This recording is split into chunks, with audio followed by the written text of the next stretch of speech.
As a mother of a young daughter, I've seen firsthand how a baby comes into this world with a distinct personality. Mothers of multiple children are fascinated to discover how each of their children is uniquely their own person. We don't come into this world as a blank page. We show up with who we are, different than anyone else who has ever been born. This affirms for me that each of us has come here with a purpose. We've each been given particular talents, and it's up to us to develop these gifts so that we in turn can give them to the world. So my talk today is about the path to fulfilling our purpose. The process begins by discovering our passion that informs what we create.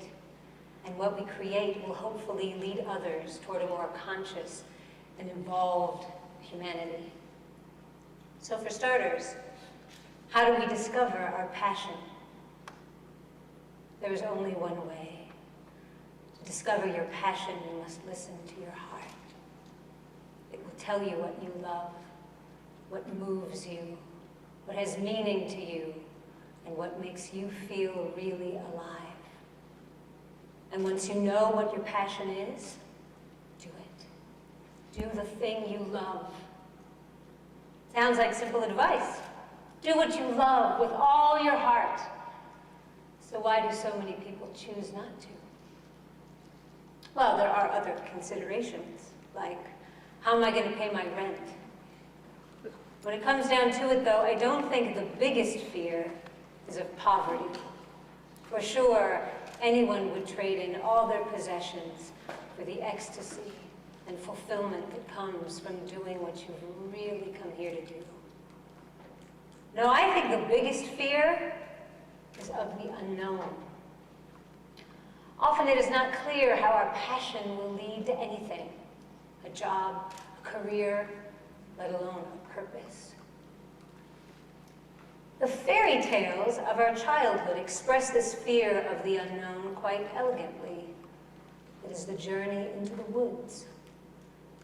When you step into the woods, the canopy overhead makes everything seem darker. The trees are old and grow close together, so it's hard to see far in any direction. There are shadows in which you imagine wolves and all manner of beasts waiting quietly for you. Who in their right mind would go into the woods? And yet, fairy tales tell us it's in there, in that mysterious unknown place where our treasure lies. So what's it going to take to get us into the woods? What's going to give us the courage to pursue our passion? Well, luckily for us, there are forces in the world that are trying to help us fulfill our purpose. This archetypal energy is called the trickster. And the trickster's job is to trick us, or compel us, or push us into the woods. I knew at a pretty young age that I wanted to be an actress. And I was very happy with a life in the theater until I turned 27. That year I did 3 plays, and they were all disasters. After that excruciating year, I quit acting. And my heart was telling me to quit my weekend job and start traveling. But I was scared. I didn't have any money. At least in New York, I had my apartment and my job, which paid the bills. Well, luckily for me, I had an encounter with a trickster. Her name was Denise Winters, and she was the photographer that I went through when I needed new headshots for the theater. She told me this story. Before she was a photographer, she was in the corporate world. She made good money, but she didn't particularly care for what she was doing and didn't particularly connect with the people that she was working with. Well, one night, she's at this office Christmas party. She's looking around, people she's spending nearly every day of her life with. And she says to herself, I'm not going to do it. I'm not spending my life doing something I don't love with people I don't care about. And she quit on the spot. She didn't have any money particularly saved in the bank. She didn't know what she was going to do. 2 weeks later, a man shows up at her apartment door. Excuse me, miss, I'm from the Bureau of New York Housing, and you live in a rent-controlled apartment building, and your landlord has been illegally overcharging your rent for years. And I'm here to tell you that you're going to be getting all that back rent coming to you. It was thousands and thousands of dollars. And with that money, she bought this fantastic photography equipment and started her new life. And she told me, she said, I know deep in my heart that if I hadn't quit my job, that man would have never come to my door. She was a trickster, because after I heard her story, I got so curious about what would happen to me if I quit my job that I did. And no man came to my door. But a few weeks later, I did get a check in the mail for $43,000. Curious? So now, I had the thing that I needed most to discover my new passion, time. I traveled. I went to Egypt, Europe, Hawaii, and southwestern United States. And a new love was kindled within me.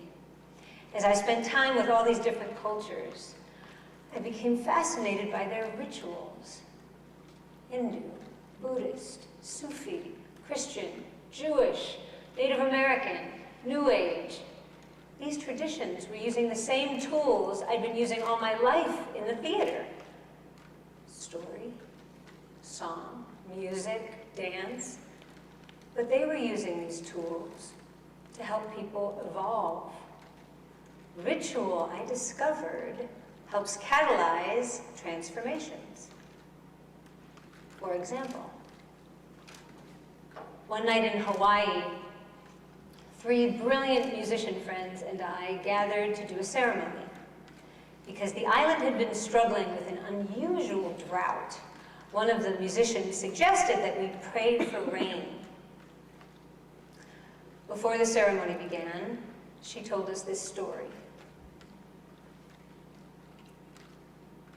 One summer in New Mexico, there was a terrible drought. Many Native Americans lived in New Mexico, and there was much ceremony being done to bring the rain. Still, no rain came. One day, a Native American medicine man visited the reservation. The people invited him to their ceremony where they would again pray for rain. After the ceremony, the medicine man looked at the sad and tired people, and then he spoke. Do not pray for rain. For when you pray for rain, you are affirming energetically that there is no rain. Pray rain. Sing rain. Dance rain. Become the rain. And because like attracts like, the rain will come. And so the people began a new ceremony. And this time, they prayed rain. They sang rain. They danced rain. They became the rain. And the rain came. So on that beautiful moonlit night in Hawaii, we played music and we prayed rain until we became the rain. 4 days later, it started raining, and it didn't stop for 2 weeks. I loved and was amazed by these experiences of transformation, and I immersed myself in them wherever I went. Eventually, the money ran out, but the journey continued. I kept traveling, hitchhiking, sleeping on friendly stranger sofas, on beaches, or literally in the woods.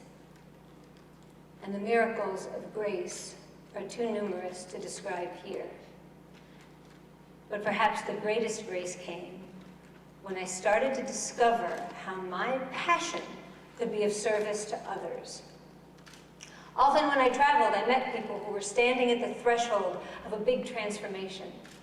I would tell them the story of Denise, the photographer, and do ceremony for them. And they would invite me to stay with them for a few days or a few weeks. And before I left, they quit their deadbeat job or broke off their long dead marriage. And then I would head back to the highway with my thumb outstretched. Until one day, on a fateful day a couple years later, I had the idea to synthesize the magic of ritual with performance, to create theater that invoked transformation. In this way, I came full circle back to the theater, but in a whole new way.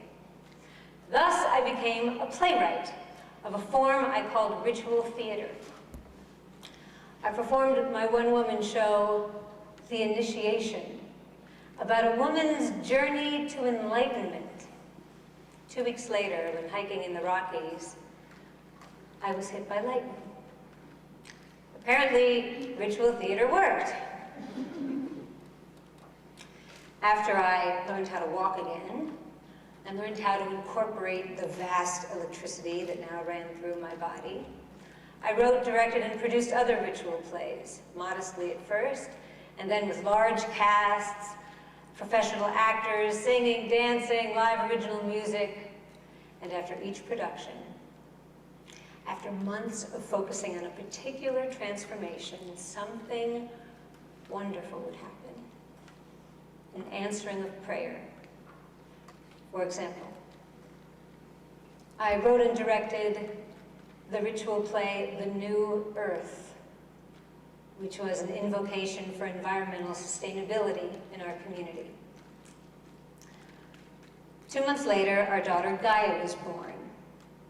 6 months later, when contemplating with my husband and another dear friend of ours about how we could raise Gaia in a culture that honored the earth, we had the idea to start a green charter school.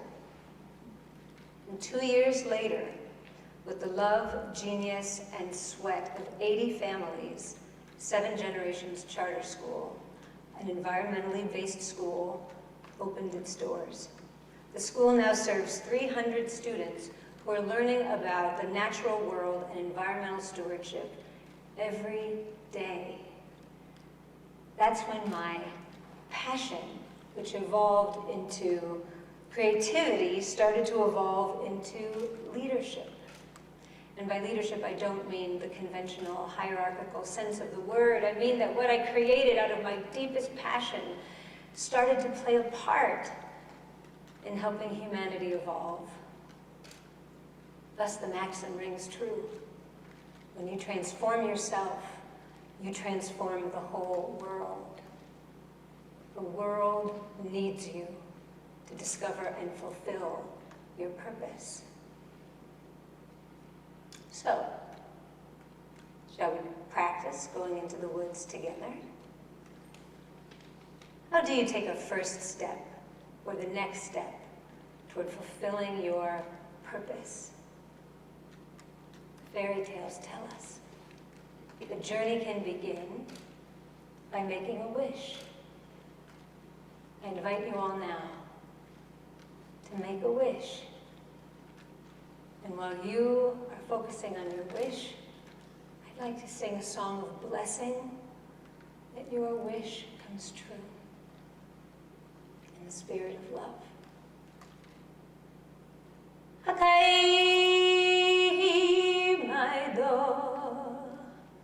hai janeme sabi. Hari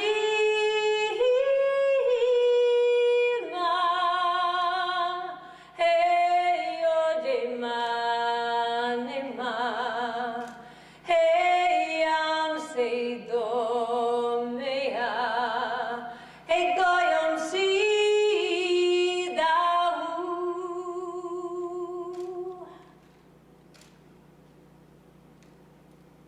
journeys into the wood be filled with grace.